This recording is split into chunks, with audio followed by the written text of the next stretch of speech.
जी आपको खुशामदीद कहते हैं। समा की खुसूसी मैराथन नशरियात इस वक्त जारी है। स्विट्जरलैंड में मुज़ाकरात हो रहे हैं, टेक्निकल सतह के मुज़ाकरात हो रहे हैं ईरान और अमेरिका के दरमियान, जिसे पाकिस्तान और कतर चेयर कर रहा है। और अब बाकायदा तौर पर वहाँ से जो इत्तलात आ रही हैं, मीटिंग्स का, टेक्निकल लेवल की मीटिंग्स का आगाज़ भी हो गया है। सईद साहब, हम बात यहाँ पर अभी मुस्तकिल ये कर रहे हैं कि आगे आपको होता हुआ क्या दिखाई दे रहा है।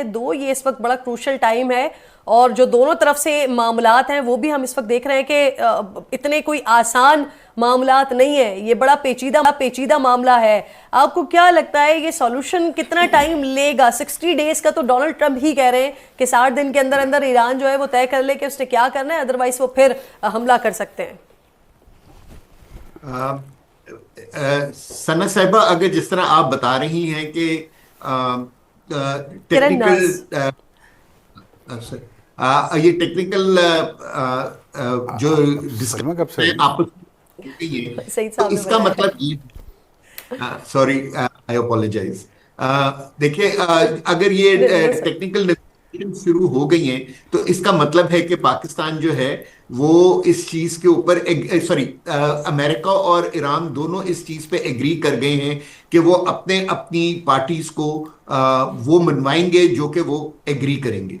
देखिए, ईरान जब इन मीटिंग्स में आया है तो उसको ये कॉन्फिडेंस है कि वो हिजबुल्लाह को कंट्रोल कर सकता है, लेकिन अमेरिका को ये कॉन्फिडेंस नहीं है। बल्कि काफी लोग ये कह रहे हैं कि ये जो कुछ लबनान में हो रहा है इसमें एक टेसिट जो है बैकिंग जो है वो अमेरिका की भी है। क्योंकि देखिए, जब फरवरी के बाद जब जंग शुरू हुई दोनों कॉम्बैटेंट्स के बीच में, तो दो महाज थे, एक ईरान का महाज था और एक लेबनान का महाज था। वो लोग पहले चाहते थे कि ईरान के ऊपर सक्सेस हासिल कर लें तो फिर वो मिडल ईस्ट और गल्फ कंट्रीज की बॉर्डर डिमार्केशन करेंगे।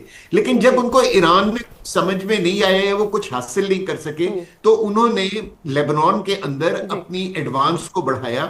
और अगर आप देखें कि 2-3 महीनों में इजराइल ने 3 कंट्रीज के ऊपर जो है, क्या कहते हैं, उनके स्पेस के ऊपर कब्जा किया है। उन्होंने सीरिया में जो वेस्ट बैंक है उसको क्रॉस करके वो आ गए हैं, वो कुनीत्रा के करीब पहुंच गए हैं, जिसका मतलब है कि उन्होंने सीरिया से भी जमीन काबू में कर ली है। उन्होंने 70% गाजा के ऊपर कब्जा कर लिया और अब उन्होंने 25 नॉन के ऊपर कब्जा कर लिया।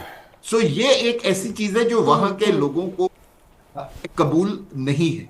अगर आप आज डिफरेंट प्रोग्राम्स देखती हैं तो आप ये देखते हैं कि इवन वहां के भी जो लोग हैं ना, वो 2 कंट्रीज की तरफ देख रहे हैं अपनी दादरसी के लिए।